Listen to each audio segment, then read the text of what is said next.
आज की कहानी है, खुद को किसी से कम मत समझो। एक छोटा सा गांव था। वहां पर एक आदमी पत्थर तोड़ने का काम करता था। उसको अपनी जिंदगी से कोई गिला शिकवा नहीं था। पूरा दिन वह काम करता, मेहनत करता और दिन के लास्ट में जो थोड़ा बहुत पैसा मिलता उससे गुजारा करके अपने परिवार के साथ समय व्यतीत करता, चैन से सो जाता। तो एक दिन वह खत्म करके अपने घर की तरफ जा रहा था। तो रास्ते में चलते चलते उसके मन में एक ख्याल आया कि यह कोई जिंदगी है। सुबह से शाम तक पत्थर तोड़ने का काम करता हूँ और लास्ट में मेरे को थोड़े से पैसे मिलते हैं, जिसमें मुश्किल से मेरे परिवार का और मेरा गुजारा हो पाता है। कि काश कुछ ऐसा हो जाए और कहीं से मुझे ऐसी शक्ति मिल जाए, जो भी मैं चाहता हूँ वह सच हो जाए। वह अपने घर पर गया और उसने खाना खाया। उसका ध्यान खाने की तरफ नहीं था, उसके दिमाग में वही ख्याल चल रहा था। उसके बाद में वह यही सोचते सोचते सो गया। फिर नींद आने के कुछ देर बाद उसको एक सपना आया। सपने में उसने देखा कि वह रोज की तरह काम खत्म करके अपने घर की तरफ लौट रहा था।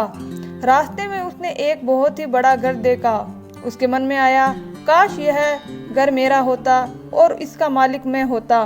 वह यह सोचते ही वह उस घर का मालिक हो गया और उसको यकीन नहीं हो रहा था कि जो उसने सोचा था वही बन चुका है।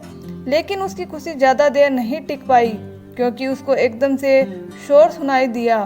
उसने अपने घर के बाहर देखा कि एक बहुत ही बड़ी रैली निकल रही है। उसके पीछे पीछे एक पॉलिटिशियन है जो ऊपर हाथ हिला रहा है और वहाँ पर जितने ही लोग खड़े हैं उसके नाम के नारे लगा रहे थे। उसके आगे हाथ जोड़ के खड़े थे। सब उसको देखने के लिए तड़प रहे थे।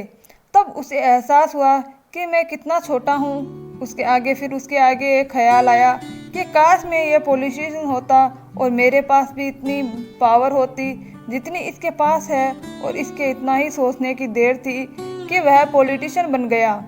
उसकी खुशी का ठिकाना नहीं था, क्योंकि उसके आसपास में हजारों लोगों की भीड़ थी और सब उसको देखने के लिए तड़प रहे थे। पर उसकी यह खुशी भी ज़्यादा देर नहीं टिक पाई। धूप बहुत तेज थी और उस पॉलिटिशियन को आदत नहीं थी इतनी गर्मी में रहने की, और उसे धूप की वजह से उसको चक्कर आ गए और वह बेहोश होकर गिर पड़ा। फिर उसे एहसास हुआ कि यह पॉलिटिशियन ज़्यादा ताकतवर नहीं है, यह सूरज वह सबसे ज़्यादा ताकतवर है। उसके मन में आया, काश मैं यह सूरज होता तो मेरे आगे कोई नहीं टिक पाता। और उसके इतना सोचने की देर थी और वह सूरज बन गया। और वह खुशी से पागल हो गया, क्योंकि पूरी दुनिया को वो ही रोशन कर रहा था और पूरी दुनिया में कोई नहीं था जो उसकी रोशनी को रोक सके। लेकिन उसकी यह खुशी भी ज़्यादा देर नहीं टिक पाई। कुछ ही देर बाद आसमान में काले बादल आए और सूरज की रोशनी को रोक दिया। फिर उसको एहसास हुआ कि इस दुनिया में कोई है जो सूरज की रोशनी को भी रोक सकता है।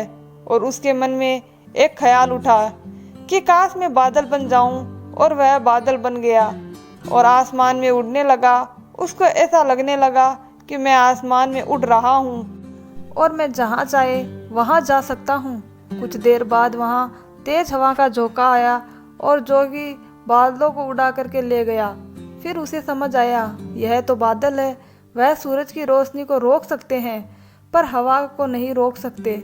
फिर उसके मन में आया कि काश मैं हवा बन जाऊं, और वह हवा बन गया। हवा बनने के बाद उसके अंदर एक अलग ऊर्जा का अनुभव होता है, और वो चाहे जो आराम से रहता है और वह चाहे जो आंधी बन जाता है, तूफान बन जाता है, किसी को भी उड़ा करके ले जा सकता है। उसे विश्वास होने लगा था कि इस दुनिया में सबसे शक्तिशाली हूँ मैं। तभी उसके सामने आया एक पहाड़। उसने अपनी पूरी ताकत लगा दी, उस पहाड़ को थोड़ा सा भी नहीं हिला पाया। तब उसे एहसास हुआ कि इस दुनिया में अगर कोई है हवा से भी ताकतवर, जिसमें दम है उस हवा को रोकने का। फिर उसके मन में आया कि काश मैं यह पहाड़ होता, और वह पहाड़ बन गया। लेकिन हर बार की तरह इस बार भी उसकी खुशी ज़्यादा देर नहीं टिक पाई। उसको एक जानी पहचानी सी एक आवाज़ सुनाई दी और साथ ही साथ उसे दर्द होने लगा, जैसे कोई है जो उसको तोड़ रहा है, मार रहा है। तो दर्द से वो चीखने लगा। उसके मन में आया कि काश मैं वो बन जाऊं जो उस पहाड़ को तोड़ने का दम रखता है। लेकिन इस बार उसकी यह ख्वाहिश पूरी नहीं हुई। वह रोने लगा, चीखने लगा, चिल्लाने लगा। उसने अपनी पूरी जान लगा दी, लेकिन इस बार वह नहीं बन पाया। उसका दर्द बढ़ता ही चला जा रहा था और दर्द की वजह से उसकी नींद खुली और सामने से शीशा था। उसने शीशे में देखा। उसको समझ आया कि मैं वह क्यों नहीं बन पा रहा था जो मैं बनना चाहता था, क्योंकि असलियत में मैं वो ही हूँ